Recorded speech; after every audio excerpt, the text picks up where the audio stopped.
Imagine building a more successful hypnosis business just in the next 10 days. To learn how, please visit WorkSmartHypnosis.com and take the 10-day Hypnosis Business Challenge. Yours free today. Welcome to the Work Smart Hypnosis podcast with Jason Linett, your professional resource for hypnosis training and outstanding business success. Here's your host, Jason Linett. Welcome back. It's Jason Linett here with the Work Smart Hypnosis podcast, session number 20, all about post-hypnotic success. Really happy to have you here with this program, and a special big thank you goes out to everybody who's already appeared as a guest on this program, from Roy Hunter to Kelly Woods to Michael Elner, Sean Michael Andrews, Inez Simpson, Ron Esslinger, John Ware, Marie Mongan. The list just keeps going on, and especially those that I've already recorded some interviews with, and these programs will be coming your way rather quickly. And in the program today, what I want to share with you, again, are some strategies that I have been using now for quite some time in terms of wrapping up the sessions that I do here at the office. The one point of view I want to kick into gear before we actually jump into this program on post-hypnotic success is a rather straightforward piece of language. First of all, we do not wake up from hypnosis. We do not let our clients become wide awake after the process for a rather straightforward reason. They weren't asleep. So imagine you've just now done the most perfect, flawless session with your client.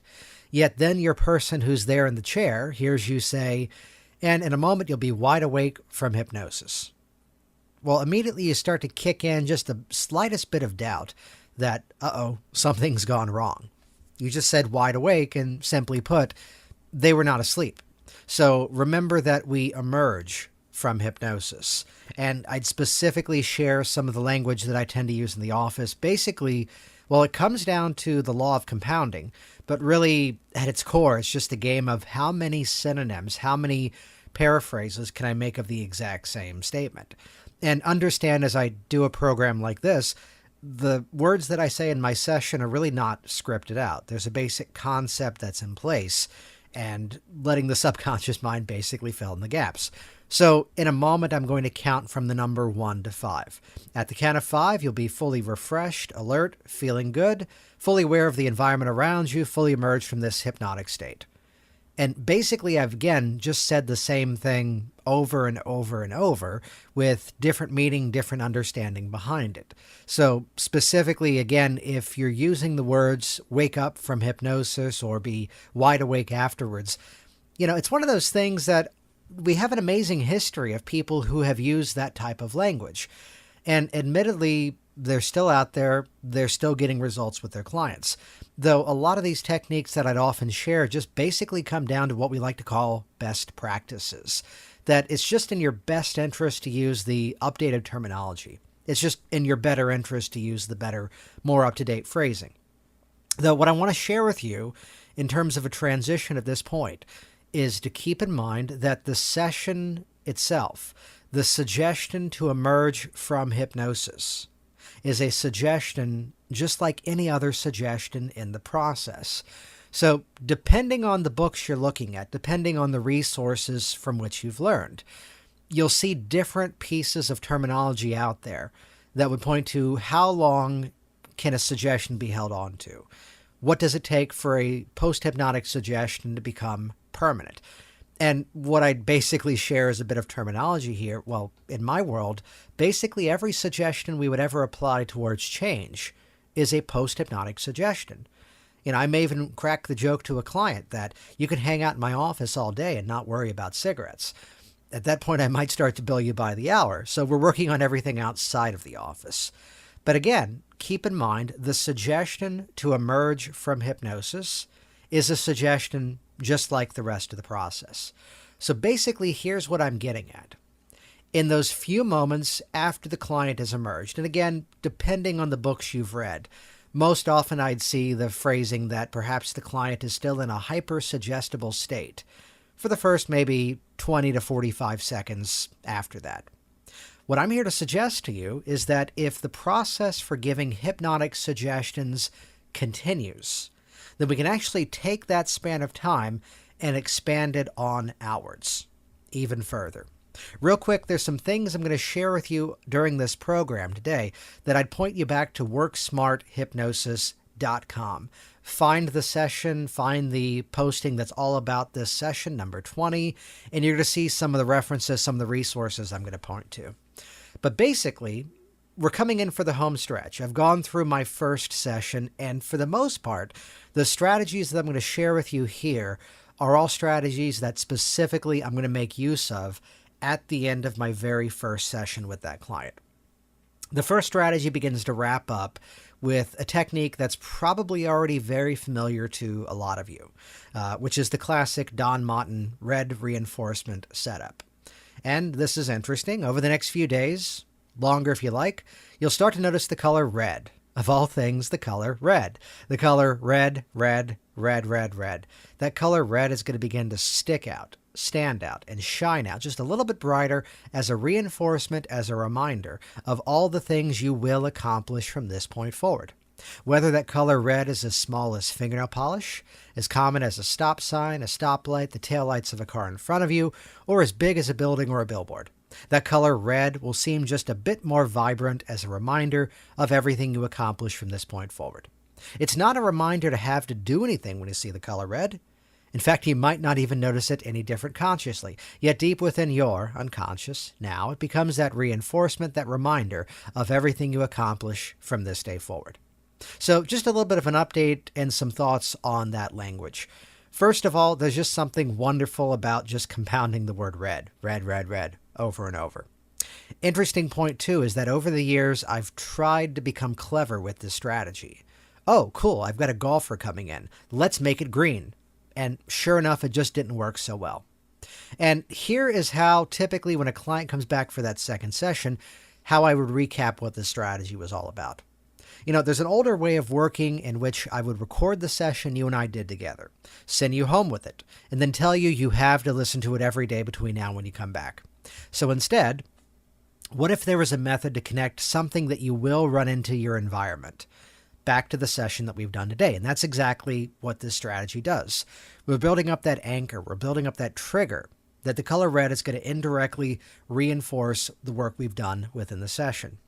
And I want to point out some finesses here, which admittedly, this is a technique that I've modified and adapted and just probably at this point have said more than 2,000 times. So the way that I tend to do it again just has evolved over the years.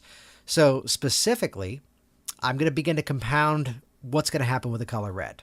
It's going to begin to stick out, stand out, and shine out just a little bit brighter as a reinforcement. So basically, any one of those three would be viable. Perfect. And then in addition to that, notice that the way that we're phrasing the post-hypnotic suggestion as a reminder of all the things you will accomplish from this point forward. So specifically here, what I'm pointing at is to use that color red as a reinforcement of their own abilities. Exercising, if you've done a lot of reading of Roy Hunter's books, I love to use the theme of exercising that power of choice, that ability the client has to make changes and hold on to them.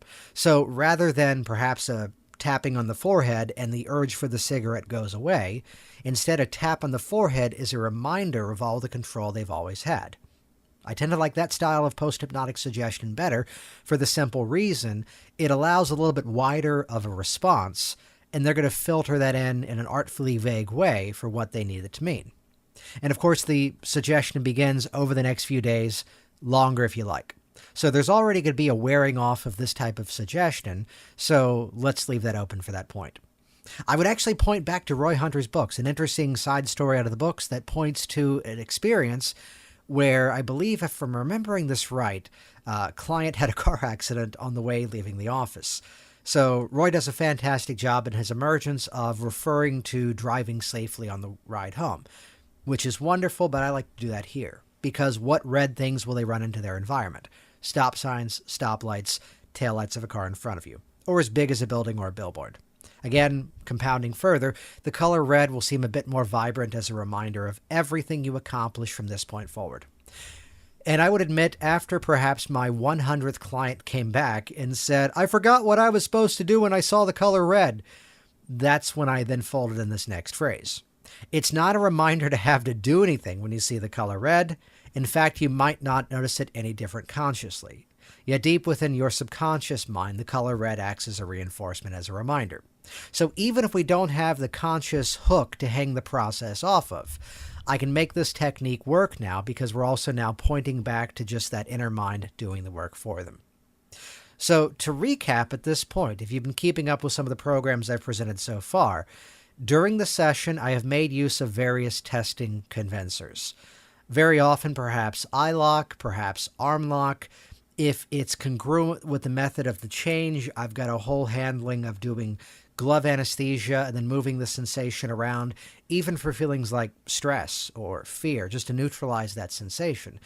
If they're there to quit smoking, quit drinking, or lose weight, I very likely have done some bit of hypnotic phenomena in terms of the mouth feeling drier and drier and creating that sensation that they need water when they've agreed, again, in terms of the pre-hypnosis interview time, just finding out if they'd like to drink more water. So basically, as the session comes to a close, I now have at least 2, 3, but very often 4, sometimes even 5 techniques that I've made use of throughout that session, all pointing to moments of hypnotic phenomenon. And if you're not using any right now, let me give you the simplest one to make use of. Let's assume you're a progressive muscle relaxation person. Fine.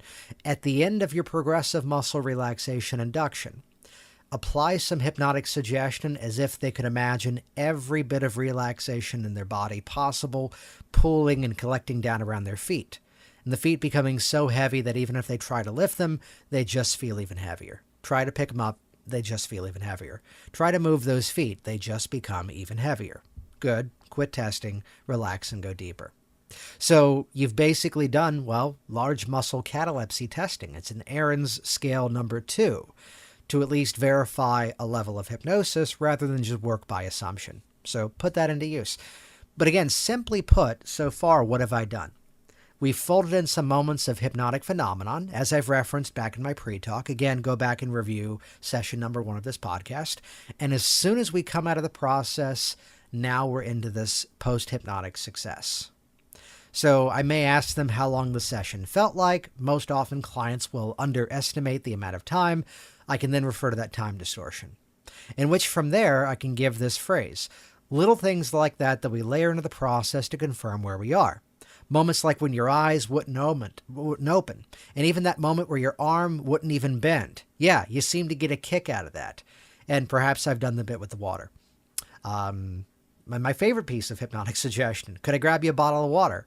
Yeah, let's talk about that. And full credit due, this is a bit of language from Ron Esslinger that I've modified for doing that water dryness in the mouth hypnotic phenomenon.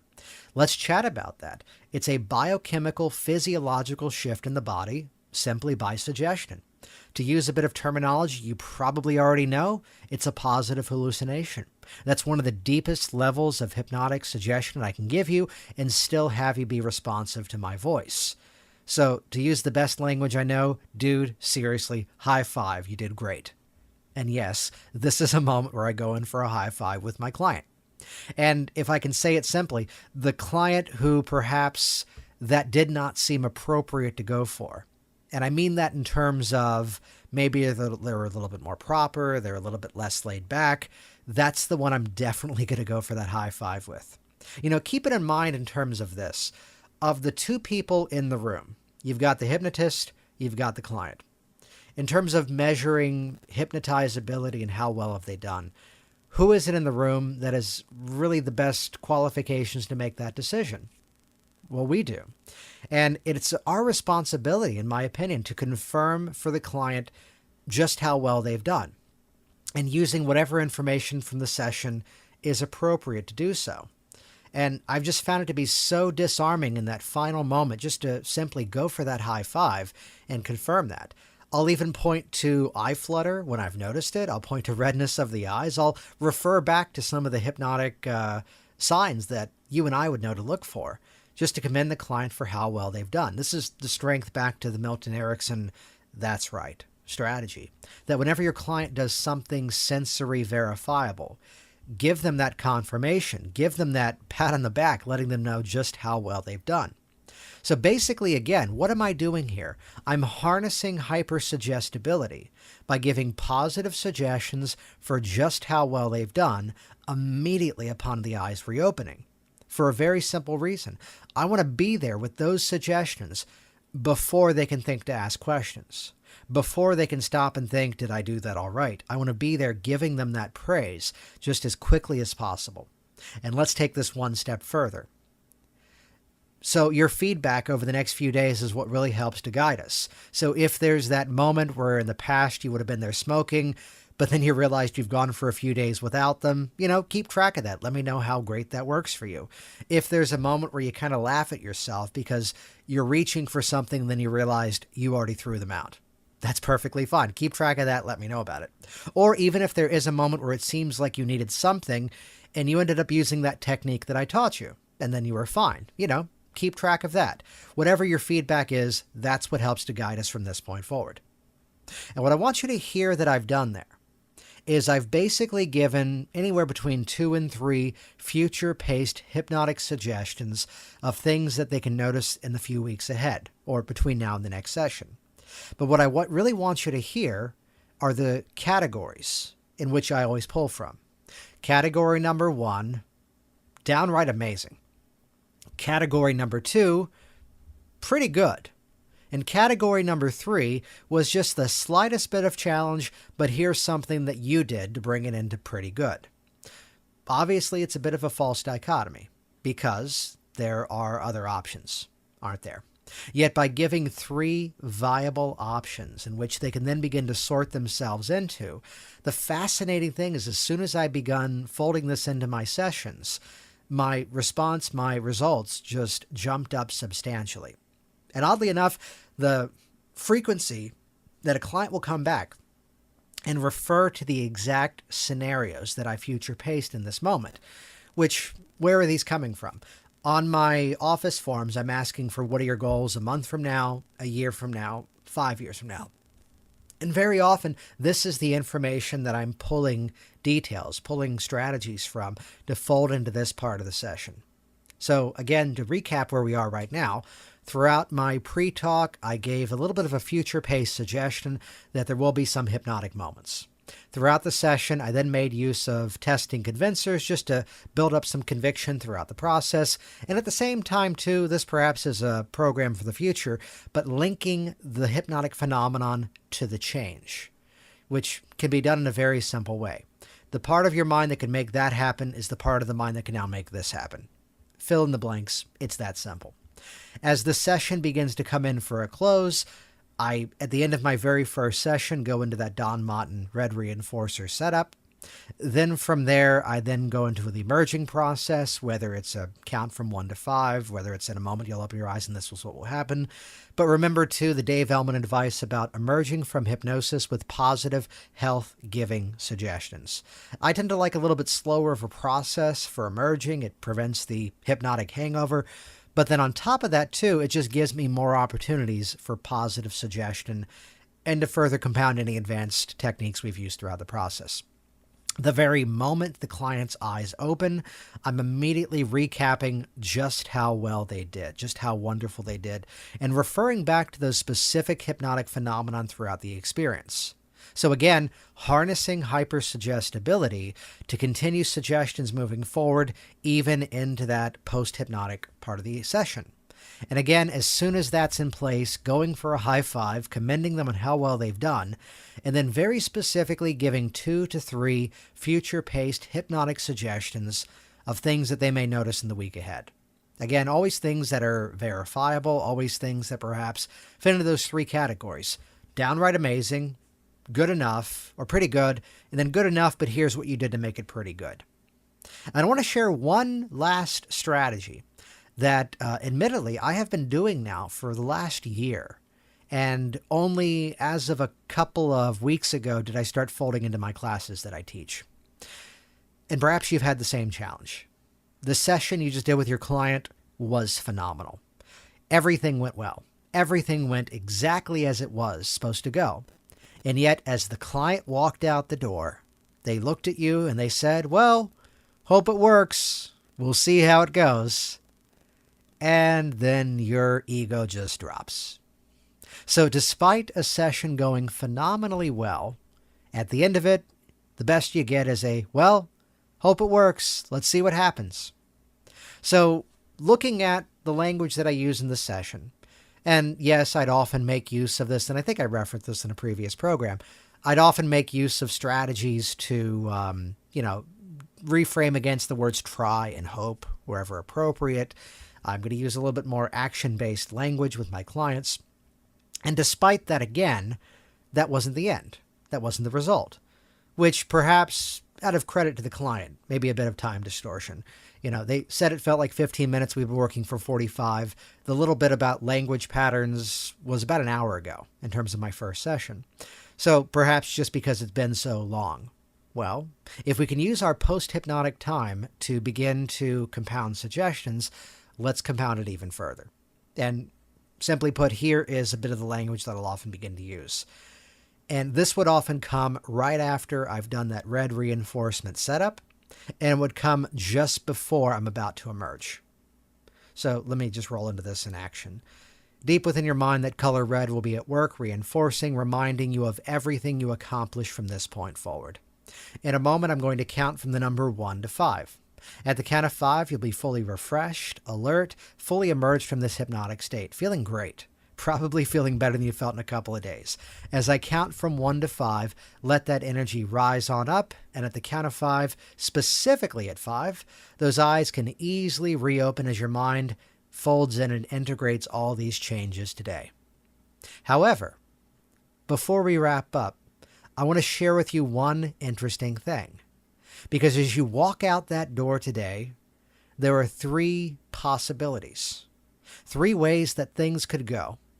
And I'd share with you, only one of them carries the success that you're here for. Because you could walk out that door today and think to yourself, well, hope it works, and realize just how passive that is. Hoping is taking all that ability that you have and handing it off to someone or something else. So we don't want that one. You could also walk out that door today and think to yourself, well, that was interesting. I'll try my best. And realize the word try, again, is not that effective. As remember a little while ago, I asked you to try to bend the arm, and you weren't able to. And that's exactly why, because I used the word try. Isn't that interesting? So we don't want that one either. Or instead, at the count of 3, because simply put, all hypnosis is self-hypnosis. You could give yourself one simple suggestion as you leave today. And as you give this suggestion to yourself, that becomes your result. A suggestion so small, so simple, that I know you're going to do well with it.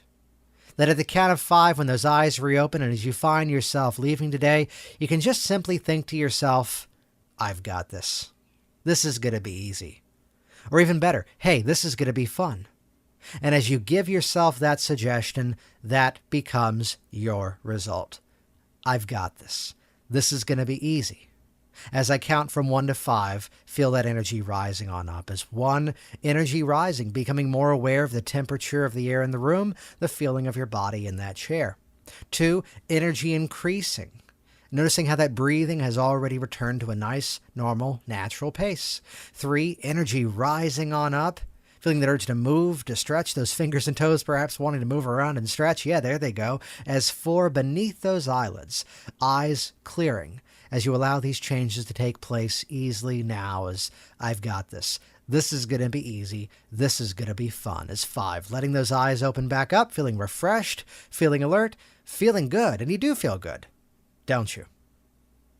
So I simply refer to that as the I've got this, this is going to be easy pattern. And it seems so simple, it seems so subtle. Yet the one thing I want to point out to you is the noticeable shift that I've encountered at my office. The noticeable change that as people leave the office, they're leaving with even greater conviction.